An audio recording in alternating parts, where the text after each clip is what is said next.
Tuan-tuan, kita dengar juga masalah talam. Hari-hari Tan Sri Khalid, kerajaan negeri diserang kerana isu talam. Saya nak jelas sedikit. Saya percaya Tan Sri Khalid akan sentuh dengan Datuk Seri Anwar Ibrahim. Masalahnya ialah kerajaan negeri yang lama, khususnya Tan Sri Muhammad Taib, orang Hulu Selangor, Datuk Seri Khair Toyo, memberi ribuan ekar kepada Tan Sri Chan Achai, iaitu pemilik syarikat talam.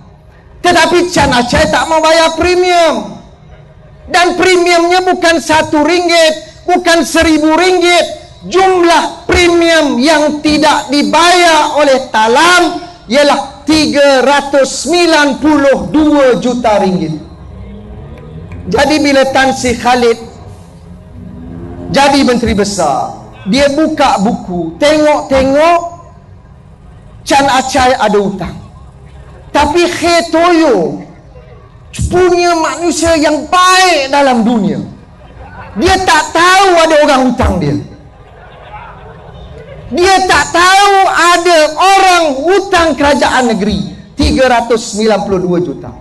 Tetapi Tan Sri Khalid yang amanah, dia dapat tengok angka ini, dia panggil Chan Achai. Kamu ada hutang, tak bayar premium, bayar sekarang. Chan Achai kata dia tak ada duit. Tan Sri Khalid kata tak ada duit, aku rampas tanah kamu. Macam kita minta pinjaman kereta daripada bank. Kita beli kereta, minta pinjaman, tak bayar pinjaman, bank tarik kereta. Betul atau tidak?